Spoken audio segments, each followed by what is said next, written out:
ॐ सहना भवतु सहनौ भुनक्तु सह वीर्यङ्करवावहै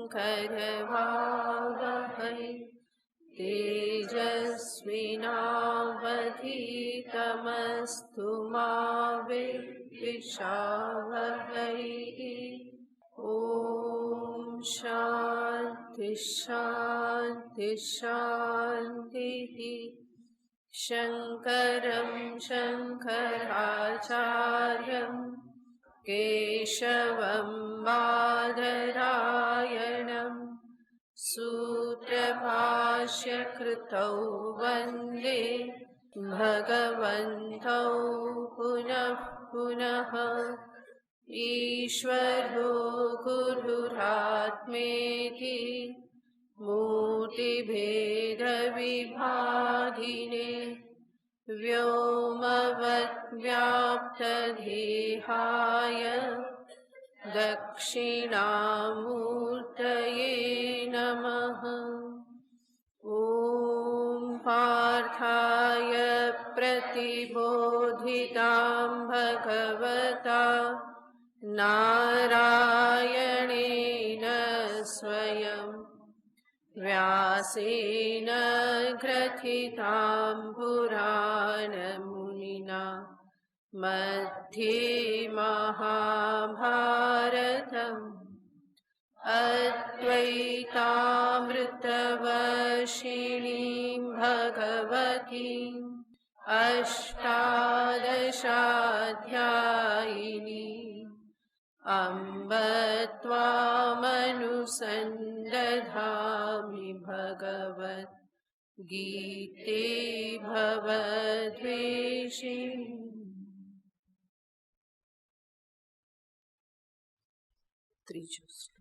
श्रीभगवानुवाच लोकेऽस्मिन् द्विविधा निष्ठा पुरा प्रोक्ता मया नघ ज्ञानयोगेन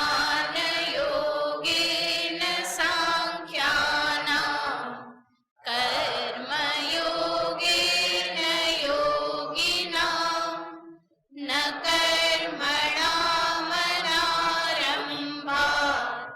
नैष्कर्म्यं पुरुषोऽश्नुते न च सन्न्यसनादेव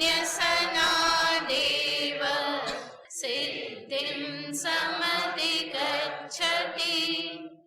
न हि कश्चित् क्षणमपि जातु तिष्ठत्यकर्मकृत् कार्यते ह्यवशः कर्म सर्वप्रकृतिजैर्गुणैः कर्मेन्द्रियाणि संयम्य य आस्ते मनसा स्मरन् इन्द्रियार्थान् विमूढात्मा मिथ्याचारः स उच्यते। यस्त्विन्द्रियाणि मनसा नियम्यारभतेऽर्जुन कर्मेन्द्रियैः कर्मयोगम् असक्तः स विशिष्यते। नियतं कुरु कर्म त्वं कर्म ध्यायो ह्यकर्मणः शरीरयात्रापि च ते न प्रसिद्ध्येत कर्मणः। ઈશ્વરે મનુષ્યને કર્મ શક્તિ આપી અને એના પર બહુ જ મહાન ઉપકાર કરેલ છે. એ કર્મ શક્તિ થકી કર્મયોગનો આશ્રય લઈ અને માનવ પોતાના જીવનને સફળ બનાવી શકે છે. જે પણ ઈશ્વર તરફથી પ્રાપ્ત થયું, કર્મ શક્તિ કો, ઈચ્છા શક્તિ, જ્ઞાન શક્તિ, આ સર્વ શક્તિનો વિનિયોગ મનુષ્યએ પોતાના જીવનની સફળતાને માટે કરવો જોઈએ. અને જીવનની સફળતાનો અર્થ છે, શાસ્ત્ર મને જે જીવનનું લક્ષ્ય દર્શાવે છે એ લક્ષ્યની ઉપલબ્ધિ કરવી. એનો અર્થ એ લક્ષ્યની ઉપલબ્ધિ માટે આ બધી શક્તિઓનો ઉપયોગ કરવો. કાર્ય શક્તિથી હું કર્મયોગ કરું, ઈચ્છા શક્તિથી હું જિજ્ઞાસુ બનું, અને જ્ઞાન શક્તિથી હું આત્મજ્ઞાનને પ્રાપ્ત કરું. તો ત્રણેય શક્તિનો વિનિયોગ પોતાના લક્ષ્યની ઉપલબ્ધિને માટે કરવો. ભગવાન અહીંયા દર્શાવે છે, મનુષ્ય પોતાની કર્મશક્તિનો ઉપયોગ કર્મયોગમાં કરે. નિયતમ કુરુ કર્મત્વમ. ભગવાને અર્જુનને સ્પષ્ટ ઉપદેશ આપ્યો, હે અર્જુન, ત્વમ નિયતમ કર્મ કુરુ. તારા માટે નિશ્ચિત થયેલું, તારા માટે જે કર્તવ્ય કર્મ જે છે એ તું કર. અને કર્તવ્ય કર્મનું પાલન કરીશ તો તને જીવનમાં સંતોષ મળશે, જીવનમાં આનંદ મળશે, જીવનમાં શાંતિ મળશે. પોતાના જીવનમાં જે કરવા જેવું છે એ કરવાથી મનુષ્ય સંતોષને પ્રાપ્ત કરે છે. માટે ભગવાનનો ઉપદેશ છે, તારે જીવનમાં સંતોષ આનંદ જોઈતો હોય તો તારું નિશ્ચિત કર્તવ્ય તું કર. અને આ શ્લોકમાં નિયત કર્મને આપણે બે રીતે જોયેલ હતું. નિશ્ચિત કર્તવ્ય હું કરું, અને બીજું હું એવી રીતે કર્મ કરું કે હું જે કંઈ પણ કરી રહ્યો છું એ હું મારું ઋણ ચૂકવું છું. આ બે અર્થે બે રીતે આપણે જોયેલો હતો કર્મયોગનો પહેલો દ્રષ્ટિકોણ. 4 દ્રષ્ટિકોણમાં હવે કર્મયોગને માટે બીજો દ્રષ્ટિકોણ આવે છે, જેનું ભગવાન આગળના શ્લોકમાં નિરૂપણ કરે છે. યજ્ઞાર્થાત કર્મણોન્યત્ર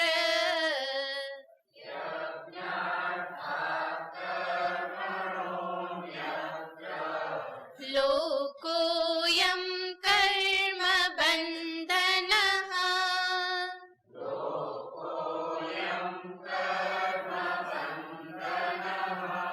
તદર્થં કર્મ કૌન્તેય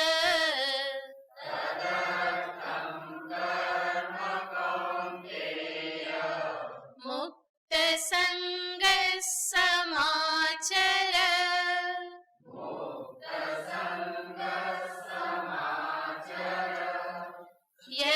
યજ્ઞાર્થાત કર્મણોન્યત્ર લોકોયં કર્મ બંધનઃ તદર્થં કર્મ કૌન્તેય મુક્ત સંગઃ સમાચર.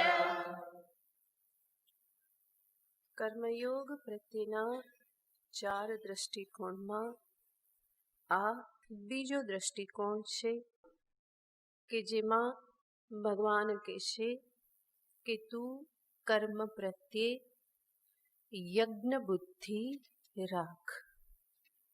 કર્મ પ્રત્યે યજ્ઞ બુદ્ધિ. આગળ ભગવાને કહ્યું નિયતમ કુરુ કર્મત્વમ. કદાચ અર્જુન પ્રશ્ન કરે કે પ્રભુ, કર્મ તો અંતે કર્મ જ છે અને કર્મ બંધન ઊભા કરે જ છે. હું કર્તવ્ય કર્મ કરીશ તો પણ બંધન તો ઊભા થવાના જ છે. તો એનો ઉત્તર ભગવાન આ શ્લોકમાં આપે છે કે અર્જુન, યજ્ઞ બુદ્ધિથી થયેલા કર્મ બંધન ઉત્પન્ન કરતા નથી. યજ્ઞાર્થાત કર્મણઃ અન્યત્ર લોકોયમ કર્મ બંધનઃ. યજ્ઞ બુદ્ધિથી અન્ય કર્મ એ કર્મ બંધન માટે કારણ બને છે. અને એ જ યજ્ઞ બુદ્ધિનું નિરૂપણ ભગવાન આ શ્લોકોમાં કરે છે. 9 થી 12 શ્લોકમાં ભગવાન કર્મયોગ પ્રત્યેના આ દ્વિતીય દ્રષ્ટિકોણનું નિરૂપણ કરે છે. તો દ્વિતીય દ્રષ્ટિકોણ છે યજ્ઞ બુદ્ધિ. 9 થી 12 શ્લોકમાં ભગવાન આ યજ્ઞ બુદ્ધિનું નિરૂપણ કરે છે. આગળ જે કર્તવ્ય કર્મ વખતે આપણે જોયેલું હતું કે કર્તવ્ય કર્મનું પાલન હું કેવી રીતે કરું, તો કે સ્વામી ભૃત્ય ન્યાયેન. પ્રભુ મારા માલિક છે, સ્વામી છે અને હું એનો સેવક છું. આવી રીતનો જ્યારે ભાવ હોય તો કદાચ એમાં થોડો ડર પણ રહે. સેવકને માલિકનો ડર થોડો ઘણો તો રહે. તો એનાથી આગળ ભગવાન આ બીજો દ્રષ્ટિકોણ બતાવે છે યજ્ઞ બુદ્ધિ, કે જેમાં ઈશ્વરને કર્મયોગી પોતાના પ્રેમાળ માતા પિતા સ્વરૂપે જોઈ શકે છે. જેવી રીતે માતા પિતા બાળક માટે બધું કરે છે, એના કરતા અનેક ગણું ઈશ્વરે મારા માટે કરેલું છે.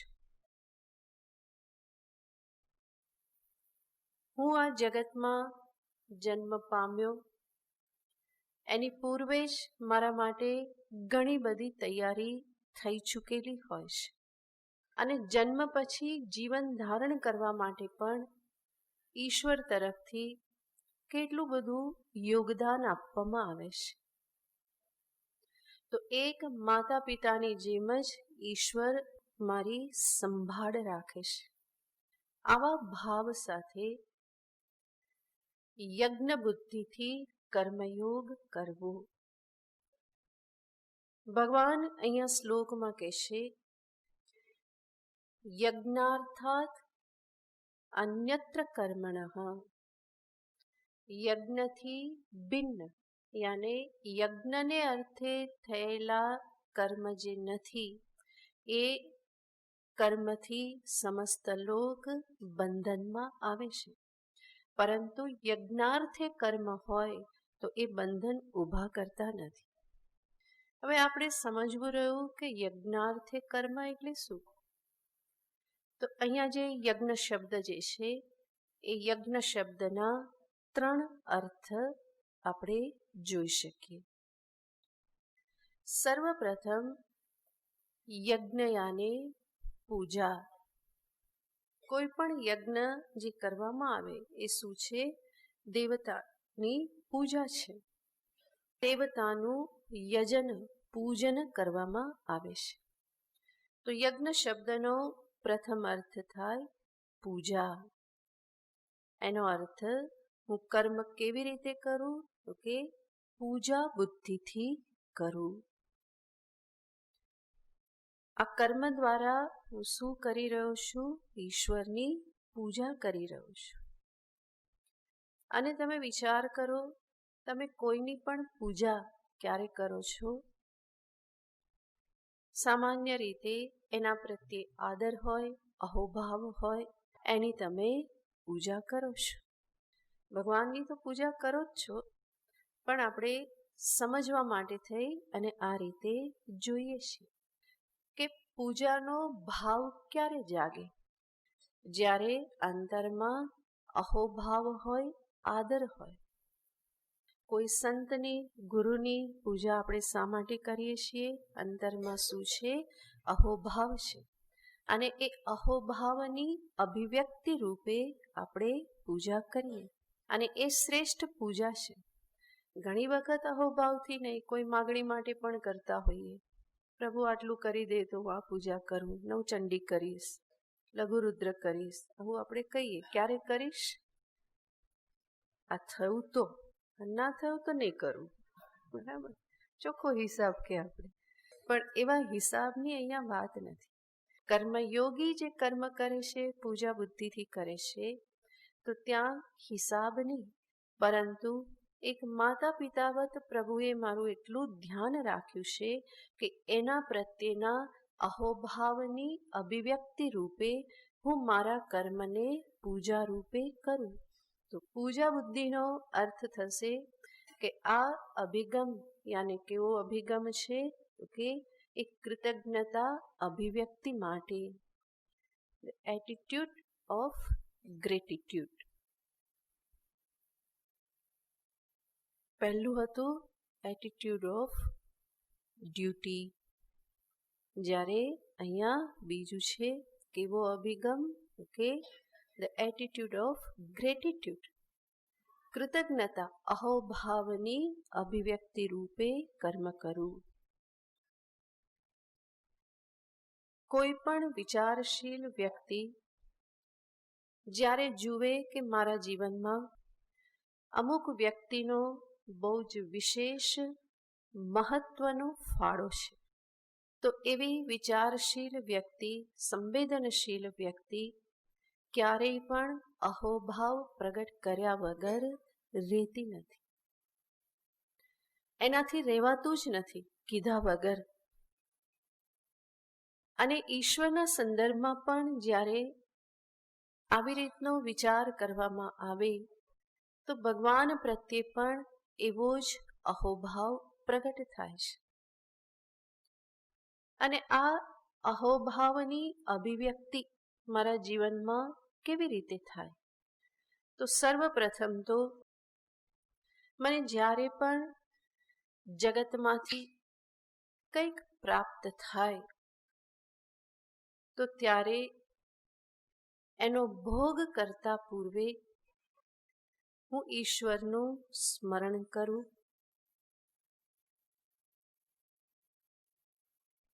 જે પણ મને પ્રાપ્ત થયું એમાં હું મારા અહંકારને ઉઠવા ના દઉં કે આ તો મારી મહેનતથી જ થયું છે, એવું નહીં. પ્રભુનું સ્મરણ કરું અને અહંકારને હંમેશા શિથિલ રાખું, નમ્ર બનાવીને રાખું અને વિચાર કરું કે પ્રભુ આ તારી કૃપાથી જ થયું છે, આપના કારણે જ મને આ પ્રાપ્તિ થઈ, ઉપલબ્ધિ થઈ. તો આવી રીતે જે પણ જીવનમાં કંઈ પણ પ્રાપ્ત થાય તો પહેલાં કોનું સ્મરણ કરવું? પ્રભુનું સ્મરણ કરવું કે પ્રભુ તારી જ કૃપા આ મને જીવનમાં પ્રાપ્ત થયું. તો આ એક પ્રકારની અહોભાવ અભિવ્યક્તિની આ એક રીત છે. અને વિચાર કરીએ તો કેટલું બધું પ્રાપ્ત થયું છે, અને તો પ્રતિક્ષણ પ્રભુ પ્રત્યે આવો અહોભાવ જાગૃત થતો રહે. અને એ જ અહોભાવની અભિવ્યક્તિ રૂપે પ્રભુનું નામ મારા અંતરમાં, જીહવા પર હંમેશા રમતું રહે. આ અહોભાવની અભિવ્યક્તિ છે. અહોભાવની બીજી રીતે અભિવ્યક્તિ, પોતે જે કંઈ પણ કરે છે ત્યારે ભગવાન પાસે એ પોતે કંઈ અપેક્ષા રાખતો નથી, બલકી હંમેશા દ્રષ્ટિ રાખે છે કે પ્રભુ મારી પાસેથી શું અપેક્ષા રાખે છે, પ્રભુ મને કેવો જોવા માંગે છે, એવો હું બનવું. અને એના પરિણામે એ હંમેશા એવું વિચારે છે, પ્રભુએ મને બહુ જ આપ્યું છે, એના બદલામાં હું જે કંઈ પણ કરી રહ્યો છું એ તો બહુ જ અલ્પ છે. પ્રભુએ જે આપ્યું એના પ્રત્યે સંપૂર્ણપણે અહોભાવ ક્યારેય પણ હું પ્રગટ કરી શકું નહીં. જેટલો પ્રગટ કરું ઓછો જ રહેશે, અને હું જે કંઈ પણ કરું એ બધું જ કેવું રહેશે, હંમેશા ઓછું જ રહેશે. એમણે ઘણું આપ્યું, મારા તરફથી હું આપું એ તો બહુ જ હંમેશા ઓછું જ આપતું રહેવાનું છે. તો આવી ભાવના સાથે એ પોતાના કર્મ કરી અને આ સૃષ્ટિમાં પોતાનું યોગદાન આપે, તો એ કર્મયોગનો આ દ્વિતીય દ્રષ્ટિકોણ અને દ્વિતીય દ્રષ્ટિકોણની અભિવ્યક્તિ, અહોભાવની અભિવ્યક્તિની આ દ્વિતીય પ્રક્રિયા છે. અને આવી રીતના ભાવ સાથે જ્યારે હું પોતાના કર્મ કરું અહોભાવ સાથે, તો મારું પ્રત્યેક કર્મ ઈશ્વરની પૂજા બની રહેશે. દરેક વખતે હું પ્રભુને આ રીતે સ્મરણ કરી અને મારું કર્મ અર્પણ કરું તો એ ઈશ્વરની પૂજા બની રહેશે. અને જ્યારે પૂજા ભાવે કરીએ તો ફળની અપેક્ષા રહેતી નથી, કદર કરવાની પણ અપેક્ષા રહેતી નથી કે કોઈ મારી કદર કરે, એપ્રિસિએટ કરે. મેં તો શું કર્યું છે? પૂજા કરીશ. અને પૂજા તો જે મને મળેલું છે એની જ અભિવ્યક્તિ, અહોભાવની અભિવ્યક્તિ માટે છે, કોઈ અપેક્ષાથી કરેલી નથી. એટલા માટે હું પૂજા કરું તો એનું પણ મને ફળ મળે કે એ પણ એપ્રિશિએશન એનું થાય, એવી પણ અપેક્ષા રહેતી નથી. અને એટલા માટે જ આ પ્રકારના ભાવથી થતું કર્મ એ નિષ્કામ કર્મ બની રહેશે. અને નિષ્કામ કર્મને જ કર્મયોગ કહેવામાં આવે છે. તો આ રીતે યજ્ઞ શબ્દનો અર્થ થાય પૂજા, અને પૂજા ભાવથી હું મારા કર્મો કરું, પ્રભુને અર્પણ કરું, કે જ્યાં કોઈ ફળની અપેક્ષા વચ્ચે આવતી જ નથી. કર્મણ્યેવાધિકારસ્તે મા ફલેષુ કદાચન, ભગવાનનું આ વચન આમાં ચરિતાર્થ થાય છે. તો આ જ તો કર્મયોગનું સ્વરૂપ છે. એવી રીતે કર્મ કરો કે જેથી અંતરની કામનાઓ ક્ષીણ થતી જાય. તો એ જ ઉપાય ભગવાન અહીંયા દર્શાવી રહેલા છે. આવી રીતે કર્મ કરવાથી જ મનુષ્ય ધીમે ધીમે પોતાના રાગ, દ્વેષ, વાસના, અહંકાર આ બધાની પકડમાંથી ધીમે ધીમે મુક્ત થાય છે. જગત પ્રત્યેની ફરિયાદોમાંથી મુક્ત થાય છે. અને એનાથી જ આગળ વધી અને એનું કલ્યાણ થાય છે. ચિત્તશુદ્ધિ દ્વારા અંતે જ્ઞાન પ્રાપ્ત કરી અને મોક્ષને માટે એ અધિકારી બને છે.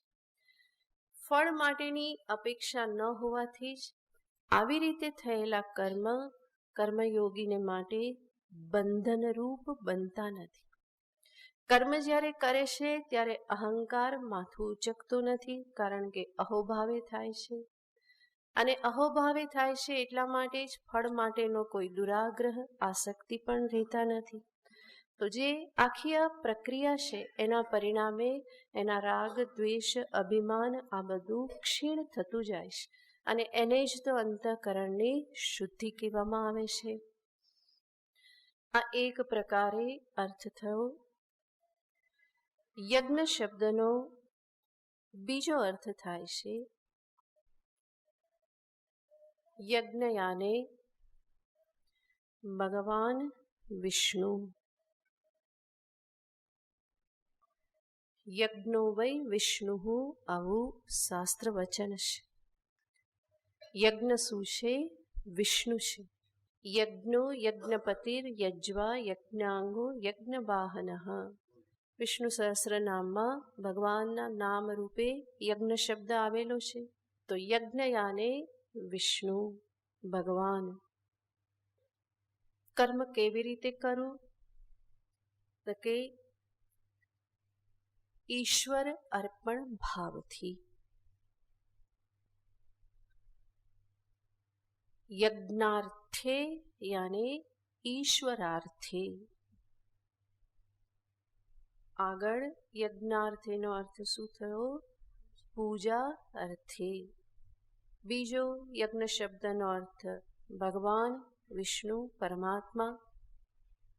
તો યજ્ઞાર્થમ કર્મ એનો અર્થ ઈશ્વરાર્થમ કર્મ. અને આ કર્મયોગનું ફરી એક મહત્વનું પાસું છે. જે પણ હું કર્મ કરું તો કેવી રીતે? ઈશ્વર અર્પણ ભાવનાથી. ઈશ્વર અર્પણ ભાવના રહિતનું યાની યજ્ઞ રહિતનું કર્મ બંધનકારી છે. કૃતિમહોદધૌ પતન કારણમ. એ સંસારમાં પતનનું કારણ બને છે. પણ જ્યારે મારા કર્મની સાથે ઈશ્વરને જોડી દેવામાં આવે, ઈશ્વરને લક્ષ્ય કરી અને કર્મ કરવામાં આવે તો એ કર્મ બંધનકારી બનતું નથી. જ્યાં કર્મ યજ્ઞાર્થ કર્મ નથી હોતું એ કર્મમાં હંમેશા મનુષ્યને ચિંતા રહેતી હોય છે. અને યજ્ઞ ભાવના રહિતનું કર્મ હંમેશા ચિંતાયુક્ત હોય છે. કેવી રીતે થશે? કેમ થશે? થશે કે નહીં થાય? સફળ થશે? નિષ્ફળ થશે? ફળ કેવું મળશે? આવી બધી ચિંતાથી મનુષ્ય ગ્રસ્ત રહેશે. જ્યારે યજ્ઞાર્થ કર્મ થાય તો મનુષ્ય એક તો ઈશ્વર અર્પણ ભાવનાથી કરે, એનો અર્થ એ કર્મને એ સારામાં સારી રીતે કરવાનો પ્રયત્ન તો કરશે જ. કારણ કે કોના માટે કરે છે? ઈશ્વરને માટે કરે. અને આમ પણ કર્મયોગીનો એ પ્રયત્ન હોય જ છે કે હું મારું કર્મ સારામાં સારી રીતે કરું. અને સારામાં સારી રીતે કરું એનો અર્થ એવી રીતે કરવાનો પ્રયત્ન કરું કે પછી એમાં સુધારો કરવાને કોઈ અવકાશ ન રહે. તો ઈશ્વર અર્થે કરે છે તો પોતાનું કર્મ સારામાં સારી રીતે કરે. એટલું જ નહીં, ભગવાનને માટે કરું છું આવી ભાવના હોવાથી એ પોતાના કર્મને માણી શકે છે. પરાણે નથી કરતો, કંટાળા સાથે નથી કરતો, પરંતુ કર્મમાંથી એ આનંદ લે છે. અને કર્મયોગીની આ જ વિશેષતા છે કે એ પોતાના કર્મને માણી શકે છે.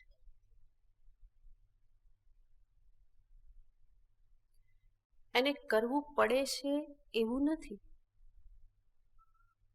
પણ મને કરવું ગમે છે. મારા પ્રભુની પ્રસન્નતા માટે કરું છું અને એટલા માટે એ પોતાના કર્તવ્ય કર્મને સારામાં સારી રીતે યથાયોગ્ય રીતે એ નિભાવે છે. કરવું પડતું હોય તો જલ્દી જલ્દી નિપટાવી દેવાની વૃત્તિ રહે.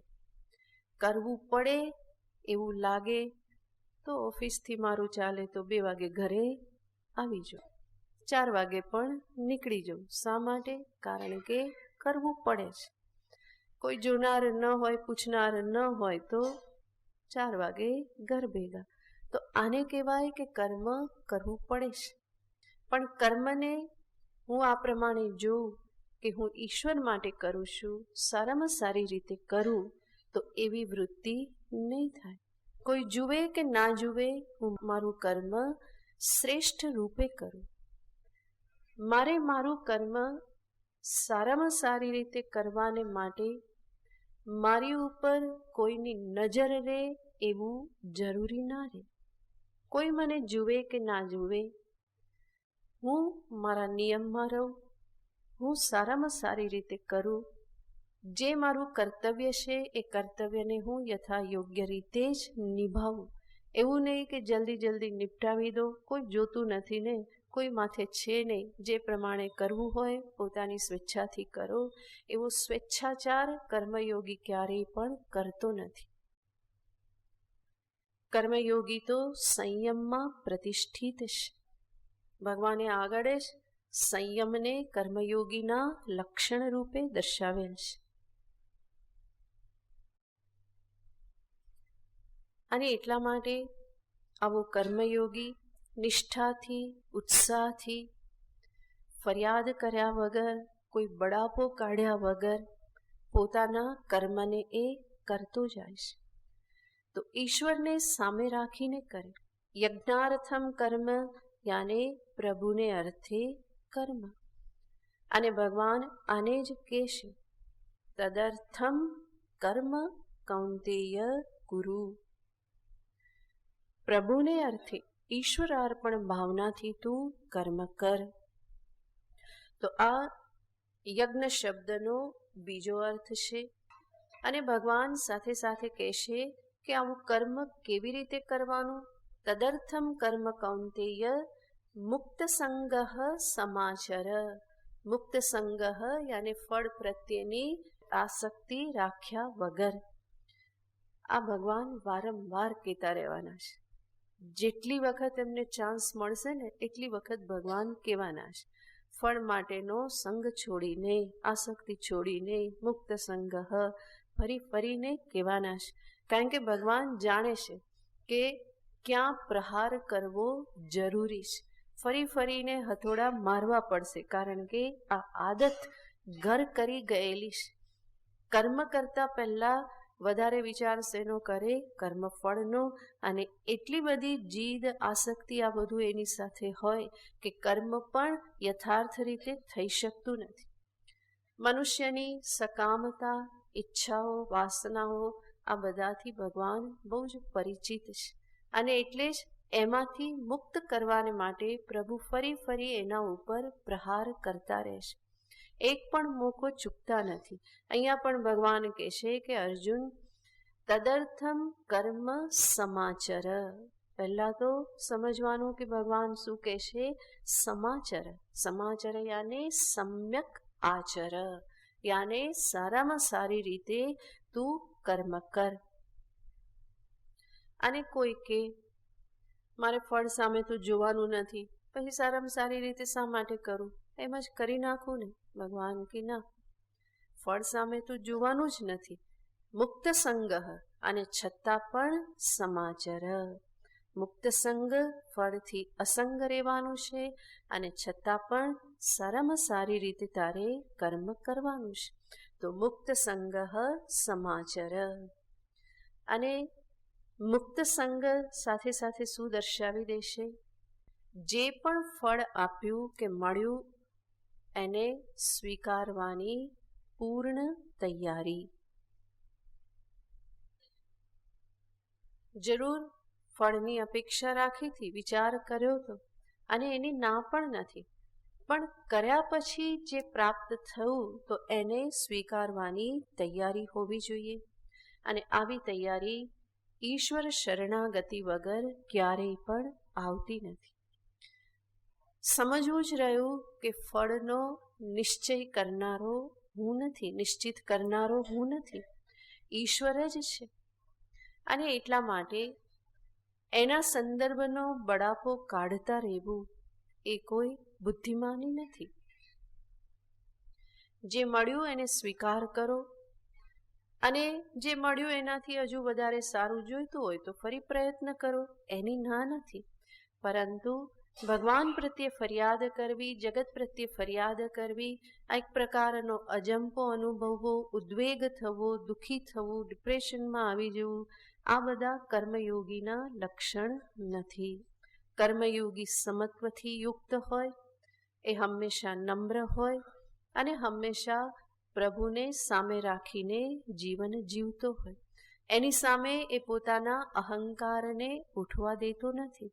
તો પૂજા બુદ્ધિથી આ પ્રમાણે એ કર્મ કરે અને ઈશ્વરાર્પણ ભાવનાથી કર્મ કરે. અને ત્રીજો યજ્ઞ શબ્દનો અર્થ થાય છે યજ્ઞયાને સમષ્ટિ, વિરાટ જગત. આજે જગત જે છે ત્યાં વિચાર કરીએ તો એક મહાયજ્ઞ ચાલી રહેલો છે. સમસ્ત સૃષ્ટિ એક યજ્ઞરૂપ છે. સૃષ્ટિનો વિચાર કરીએ તો સૃષ્ટિના દરેક તત્વ આ સૃષ્ટિના સંચાલનમાં પોતાનો ફાળો આપે છે, પોતાનું યોગદાન આપે છે. અને એના થકી જ સમસ્ત સૃષ્ટિ ચાલી રહેલી છે. જેવી રીતે કોઈ યજ્ઞ થતો હોય તો યજ્ઞ કોઈ એક વ્યક્તિ ના કરે, પરંતુ યજ્ઞમાં અનેક લોકો જોડાયેલા હોય. અનેક લોકોથી યજ્ઞ સંપન્ન થાય છે. અને જ્યારે કોઈ એવી રીતે યજ્ઞ થતો હોય, નવચંડી, મહારુદ્ર, લઘુરુદ્ર,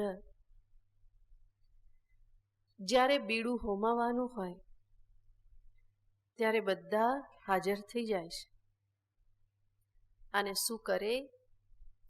નાડા છડીને હાથ લગાવી દે. બધાને આપવામાં આવે ને, અને બધા હાથ લગાવી દે નાડા છડીને. શા માટે? યજ્ઞ થઈ રહેલો છે, એમાં હું પણ સાથે સાથે જોડાઈ જઉં છું. ભગવાન અહીંયા એ જ કહે છે, આ વિરાટ જગત જે છે, સૃષ્ટિ જે છે, એમાં યજ્ઞ ચાલી જ રહેલો છે. તું જરા નાડા છડીને હાથ લગાડી દે. તારો પણ એમાં ફાળો, તારું પણ યોગદાન તું એમાં આપ. યજ્ઞ ચાલી રહેલો છે, એમાં તું ગોઠવાઈ જા.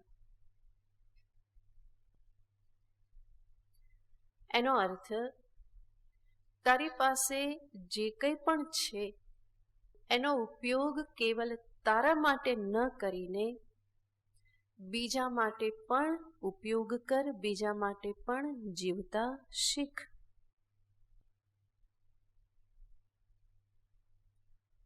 હોમાત્મક યજ્ઞ જે થાય, જે પણ અનેક પ્રકારના યજ્ઞો વેદમાં દર્શાવવામાં આવેલા છે, અને એ યજ્ઞ જે કરવામાં આવે છે એનાથી મનુષ્યને એક ત્યાગની ભાવના અંતરમાં ઉત્પન્ન થાય છે. યજ્ઞમાં હંમેશા શું કરવાનું હોય? ત્યાગ કરવાનો, આહુતિ આપવાની છે. એમાં ક્યારેય પણ પકડીને બેસી જવાનું ના હોય કે ના, આ તો બહુ સરસ છે, આને હું હવે આહુતિ નહીં આપું. આ તલ બહુ સરસ છે, મુખવાસમાં સારા, હવે આહુતિ નહીં આપું. તો એવી રીતે હાથમાં પકડીને બેસી ના જવાય. કે પછી આ ફૂલ બહુ સરસ છે, આ તો બીજે કામ લાગશે, સારું ફૂલ એક બાજુ મૂકી દો, બીજા બધા જવા દો, નમઃ નમઃ કરીને. આવી રીતે ના હોય. ત્યાં આહુતિ સતત આપવાની છે, અગ્નિમાં સતત કંઈક છોડવાનું છે. એટલું જ નહીં, આ યજ્ઞની તૈયારી રૂપે પણ તમે ધનનો ખર્ચ કરો છો, સામગ્રી લાવો છો, તમારા ધનનો ખર્ચ કરો છો, ત્યાગ કરો છો. કોઈને ભોજન કરાવો છો, બ્રાહ્મણને દક્ષિણા આપો છો, વસ્ત્ર આપો છો, અન્નદાન કરો છો. તો સમસ્ત યજ્ઞ જે છે એ શેનું પ્રતીક છે? આખા યજ્ઞ કર્મમાં ત્યાગ કરવાનો છે. તો યજ્ઞ વિધાનથી વેદ આપણને આ ત્યાગ કરતા શીખવે છે. ત્યાગની ભાવના મારામાં જન્માવે છે, કે જેથી કરીને આગળ જતા મારું જીવન ત્યાગમય બને. પછી કેવળ અગ્નિમાં આહુતિ આપવા રૂપ જ ત્યાગ કરવું એવું નહીં. યજ્ઞ વગર પણ હું ત્યાગ કરતા શીખું, બીજાના માટે જીવતા શીખું, બીજાને આપતા શીખું, મારી પાસે જે છે એને હું વહેંચીને ભોગવતા શીખું. સમસ્ત સૃષ્ટિમાં યજ્ઞ ચાલી રહેલો છે અને દરેક પોતપોતાનું યોગદાન આપે છે. તો મારું પણ કર્તવ્ય થઈ જાય છે કે હું પણ આ યજ્ઞ કર્મમાં મારું યોગદાન આપું. તો સૃષ્ટિને ચલાવવામાં મારો પણ કંઈક ફાળો હું પ્રદાન કરું. હું સ્વાર્થી ન બનું કે કેવળ હું લેતો જ જાઉં એવું નહીં, પરંતુ લવ એની સાથે એના કરતાં બમણું હું આપું. અને નિયમ છે કે આપવાથી હંમેશા વધે છે, ક્યારેય પણ ખૂટતું નથી. તો જ્યારે પણ મને કંઈ પ્રાપ્ત થાય તો હું એને વહેંચીને ભોગવવા માટે તૈયાર રહું. તેન ત્યક્તેન ભુંજીથાહા, ત્યાગપૂર્વક ભોગ કરું. આપણે જોઈએ કે આપણું જીવન ધારણ થઈ રહે એના માટે કેટલા બધાનો એમાં ફાળો રહેલો છે.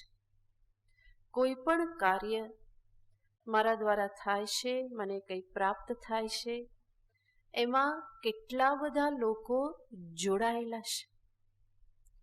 ક્યારેક બેસીને વિચાર કરજો, સવારથી રાત સુધી તમે જે વસ્તુઓ વાપરો છો એ વસ્તુ તમારી પાસે કેવી રીતે પહોંચી છે, કયા કયા તબક્કાઓમાંથી પસાર થઈ અને આ સ્વરૂપે એ તમારી સમક્ષ આવી. આવો વિચાર ક્યારેક કરજો અને ત્યારે તમને સમજાશે કે મારું જીવન ધારણ કરવાને માટે સમસ્ત સૃષ્ટિ એમાં યોગદાન આપી રહેલી છે. હજારો મનુષ્યનો ફાળો છે, હજારો પશુ પંખીઓ જીવ જંતુઓનો એમાં ફાળો છે. આટલો જ વિચાર કરવાનો છે અને આ વિચાર મને અતિ નમ્ર બનાવી દે જો સાચી દિશામાં વિચાર થાય તો. તમે નોટપેન વાપરો છો અત્યારે, વિચાર કરજો કે એ કેવી રીતે બન્યા, એની પાછળ કોનો ફાળો છે, કેવી રીતે મારા સુધી આવ્યા. તમારી થાળીમાં એક રોટલી આવે છે, રોટલીનો વિચાર કરજો, કેવી રીતે તમારી પાસે પહોંચે છે. ખેડૂતે દાણા વાવ્યા ત્યારથી શરૂ કરીને તમારી થાળીમાં આવી ગરમ ગરમ રોટલી, કેટલા લોકોનો એમાં ફાળો છે એ વિચાર કરજો.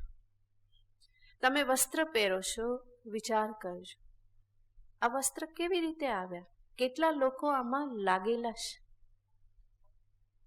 હજારો લોકો તમારા જીવનમાં તમને દેખાશે. એટલું જ નહીં, જે વસ્તુ વાપરો છો એને બનાવવા માટેની ટેકનોલોજી, એનું રિસર્ચ, કેટલા બધા વૈજ્ઞાનિકો વિચારકો પણ એની પાછળ બધા લાગેલા હશે, કેટલા મજૂરોનો ફાળો હશે.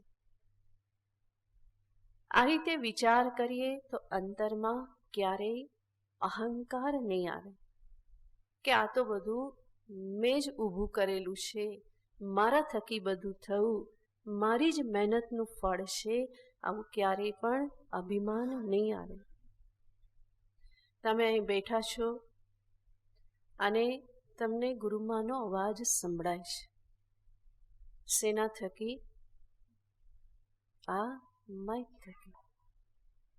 આને બનાવનાર કોઈક છે, આની શોધ કરનાર કોઈક છે, એને આટલું સુંદર રૂપ આપનાર કોઈક છે, અને આની સાથે સાથે ઇલેક્ટ્રિસિટી છે. આ બધું હોય ને એ ના હોય તો ના થાય. એની શોધ કરનાર, એને અહીંયા હોલ સુધી પહોંચાડનાર કેટલા બધા લોકોનો ફાળો છે. અને આપણે અભિમાન કરીએ કે આ તો મારી મહેનતથી થયું, મારી મહેનતથી થયું. ધૂળ થયું.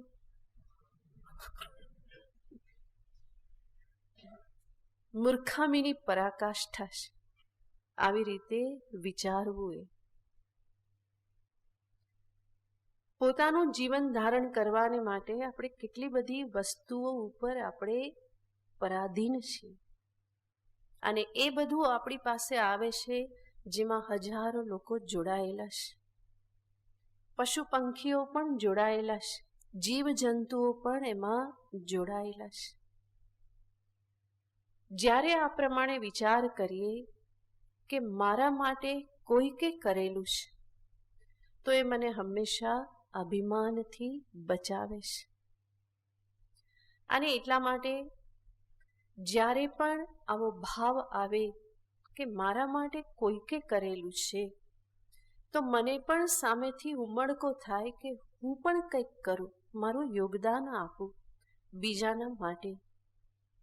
તમે અહીંયા આવો છો, તમારા માટે શેતરંજી પથરાયેલી છે, ખુરશીઓ તૈયાર છે.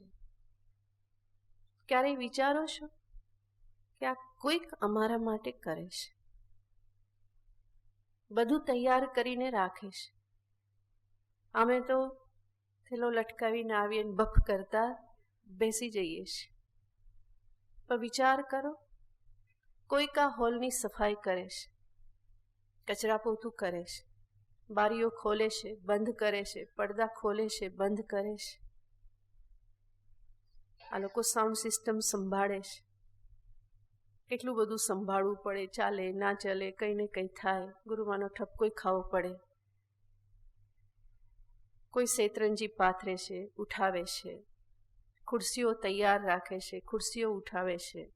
વેકેશન પડે 2 મહિનાને ફરી ચાલુ થાય તો તમારી ખુરશીઓ ધોવાઈ જાય છે. તમારા કપડાં ક્યારેય ખરાબ થતા નથી. અને એનું શ્રેય કોને જાય છે? કોઈ કરનાર છે, જે અડધો પોણો કલાક પહેલાં અહીંયા આવે છે અને આ બધું તૈયાર કરીને રાખે છે. ક્યારેક વિચાર કરજો આવો, તો તમને પણ ક્યારેક રજાના દિવસે અડધો કલાક વહેલા આવવાની ઈચ્છા થશે. ચલો હું પણ જરા 2-4 ખુરશી તો મુકાવા લાગુ, 1-2 શેતરંજી તો પથરાવા લાગુ. હંમેશા તૈયાર થઈને બેસી જઉં છું. તો આ એક કૃતજ્ઞતા અંતરમાં હંમેશા હોવી જોઈએ. જ્યાંથી પણ આપણને કંઈક પ્રાપ્ત થાય છે, કંઈક લાભ થાય છે, હંમેશા વિચાર કરવો જોઈએ કે આની પાછળ કોઈકનો ત્યાગ છે, કોઈકે પોતાના સમય શક્તિ આપેલા છે. અને આવું જ્યારે મને જણાય તો હું મારા તરફથી યોગદાન આપવામાં પાછો ના પડું. મારા તરફથી જે પણ હું કરી શકું એ કરવાને માટે અંતરમાં હંમેશા એક ભાવ જાગે. શરીરથી કરું, મનથી કરું, ધનથી કરું, જે પણ મારા પાસે છે એનાથી હું મારું યોગદાન આપું. મારા અહમને હું ઉઠવા ના દઉં. એવું ના વિચારું કે કરે છે તો કરે, નવરા છે કરે, એવું વિચારવાનું ના હોય. કોઈ નવરું હોતું નથી, દરેકને પોતાના કર્તવ્ય કર્મ હોય છે. અને એટલા માટે મારું જે કર્મ જે છે એ કર્મ મારે કરવું જ રહ્યું, મારું યોગદાન મારે આપવું જ રહ્યું. નહીં તો આપણે નગુણા ઠરીએ. હું લેતો જ જઉં અને પાછું ન આપું તો એ માણસ કેવો કહેવાય? નગુણો કહેવાય. એનામાં ગુણ નથી, એને બીજાને કદર કરવાની એનામાં શક્તિ નથી. અને મનુષ્ય થઈને આવું થવું એ તો એક પ્રકારની જડતા છે. સમસ્ત સૃષ્ટિ લાગેલી છે મારા જીવનને ટકાવી રાખવાને માટે, અને હું સ્વાર્થી બની રહું, આવું તો ક્યારેય પણ મને શોભા ના આપે. મારા જીવનમાં મા બાપનો ફાળો, શિક્ષકોનો ફાળો, મિત્રોનો ફાળો, માર્ગદર્શકોનો ફાળો, કેટલા બધાનો ફાળો છે. અને છતાં પણ મનુષ્ય શું કરતો રહે? મનુષ્યનું તો હું કબૂતરોનું ગુ ગુ ગુ એવી રીતે મનુષ્યનું હું. તો આવું ક્યારેય પણ શોભા આપતું નથી. આને જ અહીંયા કહેવામાં આવે છે યજ્ઞ, યાને આ વિરાટ જગતમાં યજ્ઞ ચાલી રહ્યો છે. દરેક પોતાનો ત્યાગ કરે છે. તો હું મારા તરફથી ત્યાગ શા માટે ન કરું? હું મારું યોગદાન શા માટે ન આપું? જે પણ જ્ઞાન પ્રાપ્ત થઈ રહ્યું છે ગીતા ઉપનિષદ. વિચાર કરો, આ જ્ઞાન આપણા સુધી પહોંચ્યું એની પાછળ કેટલા લોકોનો પરિશ્રમ છે, કેટલા લોકોએ પોતાનું જીવન એની પાછળ અર્પણ કર્યું છે, કેટલા સંતો, મહાત્માઓ, આચાર્યોએ પોતાનું જીવન આપી દીધેલું છે આ જ્ઞાનની રક્ષાને અર્થે, જ્ઞાન પરંપરાની રક્ષાને અર્થે. કેવા મહાન મહાન મહાત્માઓ, આચાર્યો, બધા ગ્રંથો પર કોમેન્ટ્રી લખનારા, ભગવાન ભાષ્યકારનું જીવન આપણે જોઈએ, કેટલા અલ્પ સમયમાં કેટલું મહાન કાર્ય જીવહિતને માટે કર્યું. એવા જ વાચસ્પતિ મિશ્ર, મધુસૂદન સરસ્વતીજી, કેટલાના નામ લઈએ તો આ બધા સંતો મહાત્માઓનું જીવન આની પાછળ લાગેલું છે. અને ત્યારે આ જ્ઞાનની રક્ષા થયેલી છે અને એ જ્ઞાન આપણને પ્રાપ્ત થઈ રહ્યું છે. તો એ આખી પરંપરા પ્રત્યે અંતરમાં કૃતજ્ઞતા ઉભરાવી જ જોઈએ. આ જ્ઞાન કોઈ સામાન્ય વસ્તુ નથી. જ્ઞાનનું રક્ષણ કરવું, એ પરંપરાને જાળવી રાખવી, એ પણ કોઈ સામાન્ય કાર્ય નથી. પણ આ કાર્ય અનેક આચાર્યો, સંતો, મહાત્માઓએ કરેલું છે અને ત્યારે આ ઉપદેશ આજે આપણને પ્રાપ્ત થાય છે. આજે પણ જન્મ મૃત્યુના ચક્રમાંથી છૂટવાને માટે મહામૂલું એવું આજે આત્મજ્ઞાન, બ્રહ્મજ્ઞાન એ આપણને એ જ સ્વરૂપે પ્રાપ્ત થઈ રહેલું છે. જે સ્વરૂપે સૃષ્ટિની આદિમાં ઈશ્વરે આ જ્ઞાન આપેલું, એ જ સ્વરૂપે આજે વર્તમાનમાં, કલિકાલમાં જીવને એ જ્ઞાન પ્રાપ્ત થઈ રહ્યું છે, ઉપલબ્ધ છે. એનો અર્થ શું? કેટલા બધાનું આની પાછળ યોગદાન છે. મહાત્માઓ જાણ્યા પછી ચૂપ થઈને બેસી ગયા હોત તો જ્ઞાન આગળ વધ્યું ના હોત. અને જેમને જે પ્રાપ્ત કરવાનું હતું એ પ્રાપ્ત થઈ ચૂક્યું. પોતાની કોઈ અપૂર્ણતા નથી અને છતાં પણ એ જ્ઞાન એ હંમેશા પીરસતા રહ્યા, આપતા રહ્યા. સ્વપ્રયોજન કોઈ જ નહોતું, પોતાનું કોઈ પ્રયોજન સિદ્ધ નહીં કરવાનું અને છતાં પણ જીવોના કલ્યાણને માટે જ્ઞાન આપતા રહ્યા. તો આ જ્ઞાન પરંપરા એના કારણે જ જીવિત રહે અને એ જ્ઞાન આપણને અત્યારે પ્રાપ્ત થઈ રહ્યું છે. તો કેટલા બધાનો ફાળો છે. કોઈ પણ વસ્તુના સંદર્ભમાં વિચાર કરશો તો શું લાગશે? સમસ્ત સૃષ્ટિ મારી સાથે જોડાયેલી છે. તો હું અતડો રહું એ કેવી રીતે ચાલે? બધા મારા માટે કંઈક કરી રહ્યા છે તો હું કોઈના માટે કંઈ ન કરું એવું કેવી રીતે ચાલે? હું પણ મારું યોગદાન આપું, કંઈક વ્યક્તિગત ત્યાગ કરી અને સમષ્ટિમાં કંઈક લાભ થાય એવું હું કાર્ય કરું. આવી અંતરમાં ભાવના રાખવી કે આ વિરાટ જગત, વિરાટ યજ્ઞ જે ચાલી રહેલો છે એમાં હું કંઈક આહુતિ આપું. આહુતિ ન આપું તો કમસે કમ નાળા છડીને અડવાનું તો ન ચૂકું. આવી ભાવના હંમેશા અંતરમાં રાખી અને કર્મ કરવામાં આવે તો ભગવાન કહેશે આવું કર્મ ક્યારેય બંધનકારી બનતું નથી. બંધન ક્યારે ઊભું થાય? જ્યારે અભિમાન હોય, રાગ દ્વેષ હોય, કામ ક્રોધ, લોભ મોહ, આ બધું જ્યારે કર્મની સાથે જોડાઈ જાય, લાગી જાય, ત્યારે બંધન જરૂર ઊભું થાય. પણ આ બધાથી રહિત રહી મારો હું કંઈક ફાળો આપું, મને અવસર પ્રાપ્ત થયો છે, એ અવસરનો હું બરાબર લાભ લઉં, આવી રીતની ભાવના સાથે જ્યારે કર્મ કરવામાં આવે તો એ યજ્ઞાર્થ કર્મ છે કે જ્યાં હું બીજાના માટે, બીજાની આવશ્યકતાઓને જોઈને બીજાના જીવનમાં કંઈક સુખ શાંતિનો ઉમેરો કરવાને માટે હું કર્મ કરું છું. હું હંમેશા મારા જ સુખ શાંતિને સામે રાખું, સ્વાર્થી બનું, તો એ યોગ્ય નહીં.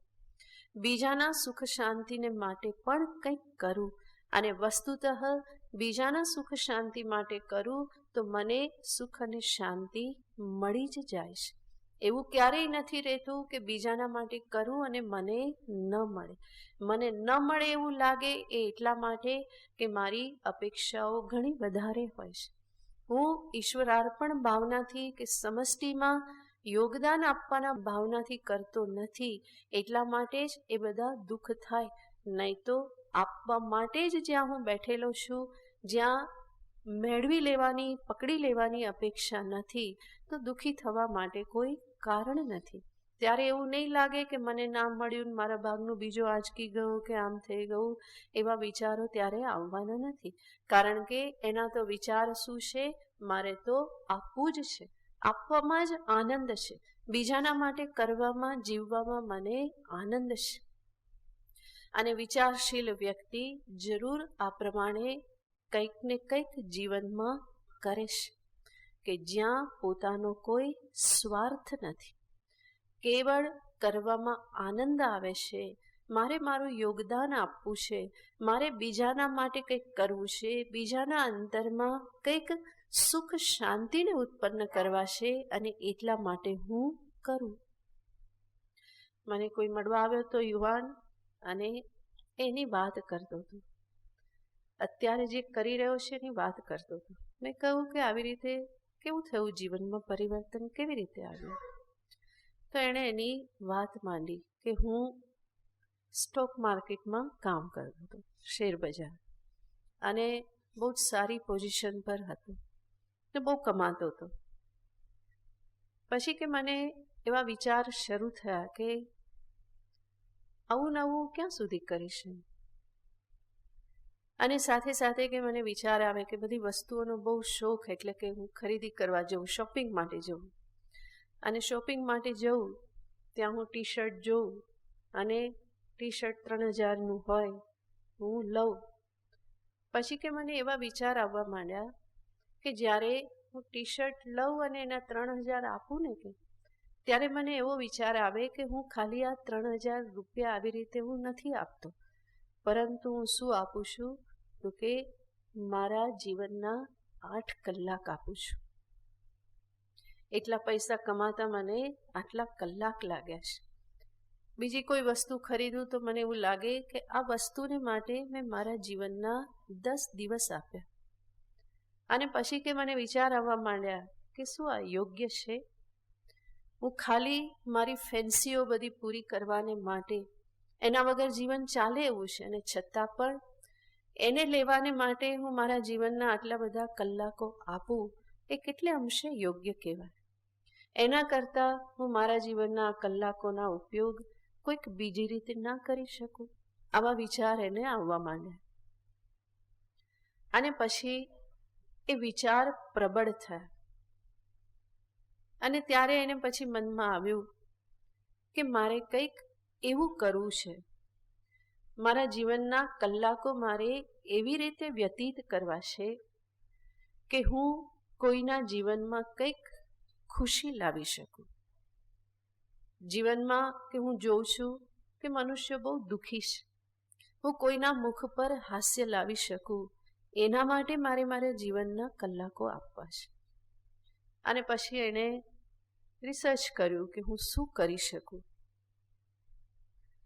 અંતે એણે નક્કી કર્યું કે સિવિલમાં, અમદાવાદની સિવિલ હોસ્પિટલમાં જે બાળકોનો કેન્સરનો વિભાગ છે, બાળકો નાની ઉંમરમાં કેન્સર થઈ જતું હોય તો એનો વિભાગ છે. એને થયું કે મારે આ બાળકોના મુખ ઉપર ખુશી લાવવી છે, અને તો હું શું કરી શકું?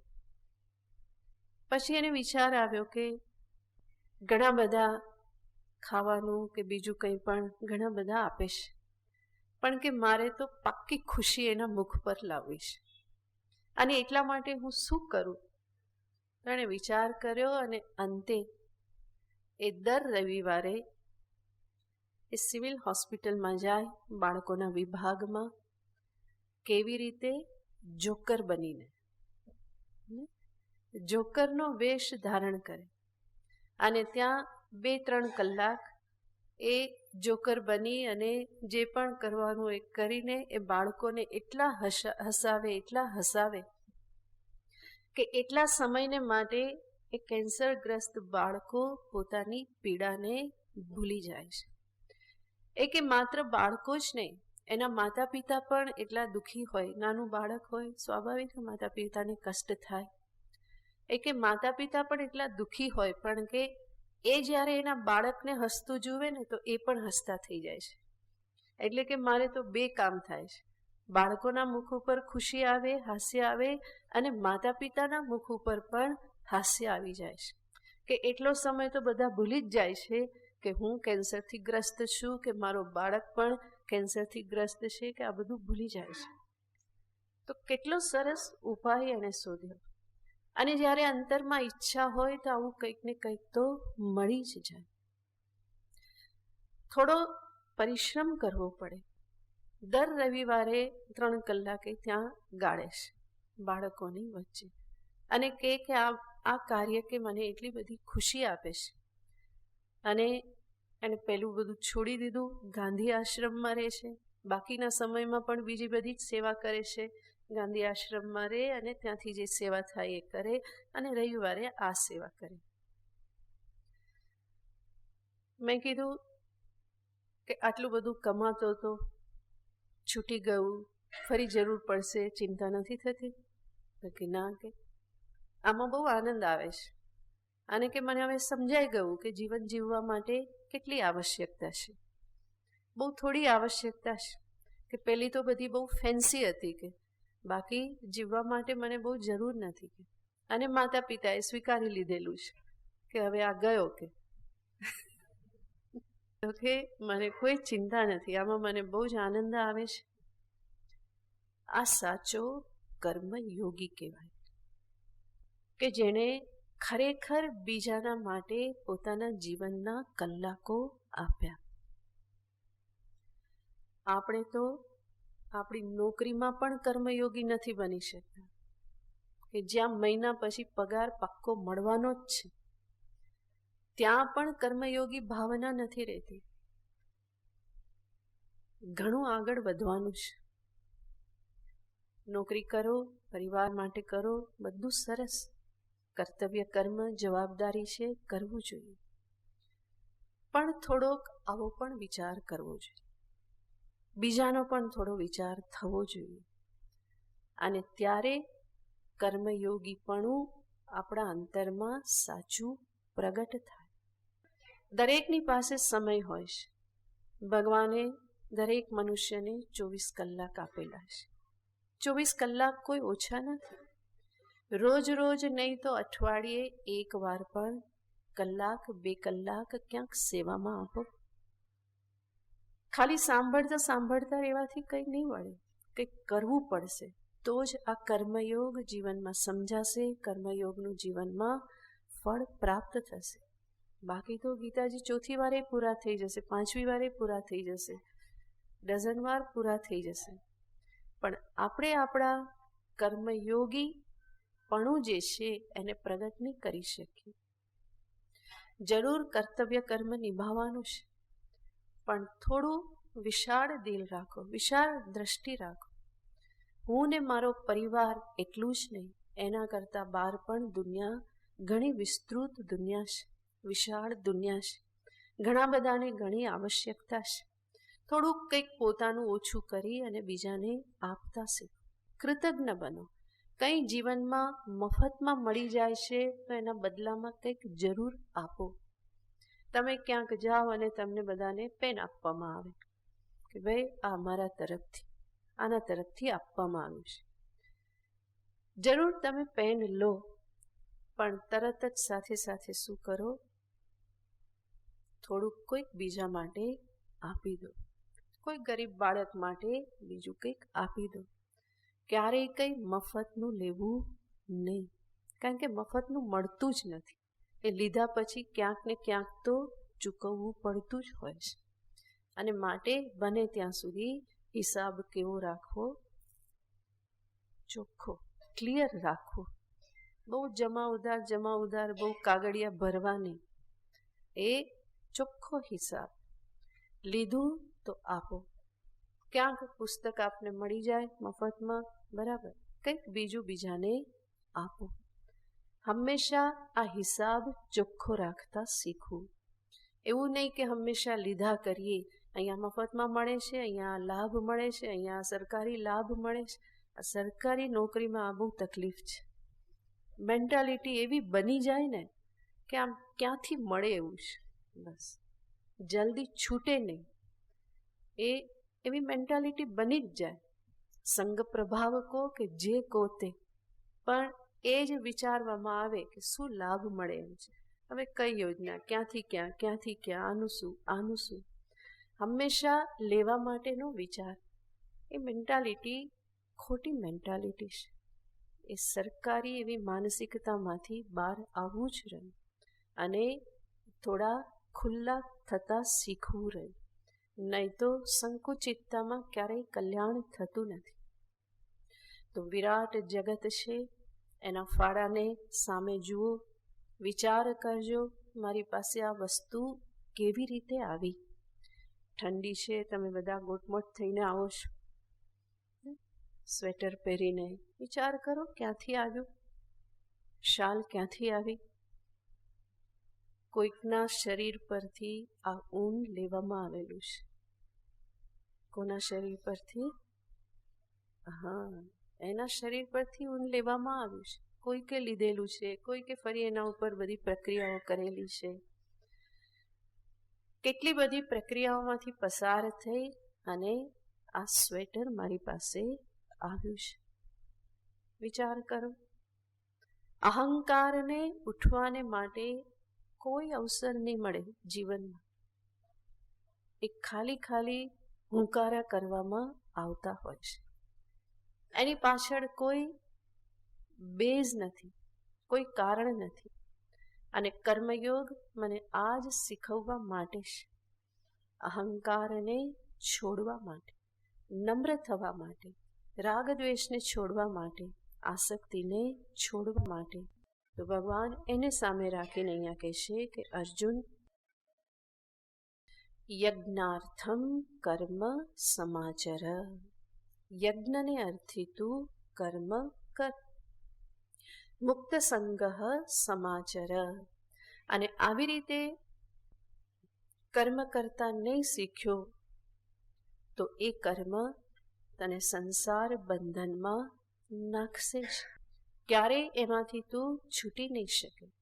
તો ભગવાનનો આ કર્મયોગના ઉપદેશનો આ બીજો દ્રષ્ટિકોણ આપણે જોયો, જેમાં એ દ્રષ્ટિકોણનું નામ છે યજ્ઞ બુદ્ધિ. ભગવાને જે આ અહીંયા ઉપદેશ આપ્યો, ભગવાન આગળના શ્લોકમાં કહેશે કે અર્જુન, હું તને આજે યજ્ઞાર્થ કર્મ કરવાનું કહું છું. એ કોઈ નવી વાત નથી. આ વાત મેં પહેલાં પણ કહેલી છે. પ્રજાપતિએ પણ પહેલાં મનુષ્યને આ ઉપદેશ આપેલો જ છે. એનો અર્થ આ કર્મયોગ જ્ઞાન જે છે એ પણ કેવું છે? અનાદિકાળથી જ ઈશ્વર તરફથી જ આપવામાં આવેલું છે. તો ભગવાન કહે છે કે કંઈ નવું નથી. આ ઉપદેશ પ્રજાપતિએ પણ આગળ સૃષ્ટિની આદિકાલમાં આપેલો હતો, જેને પછી જોઈશું. ઓમ પૂર્ણમદઃ પૂર્ણમિદં પૂર્ણાત પૂર્ણમુદચ્યતે પૂર્ણસ્ય પૂર્ણમાદાય પૂર્ણમેવાવશિષ્યતે. ઓમ શાંતિ શાંતિ શાંતિ. હરિ ઓમ શ્રી ગુરુભ્યો નમઃ. હરિ ઓમ. ઓમ ઓમ ઓમ ઓમ.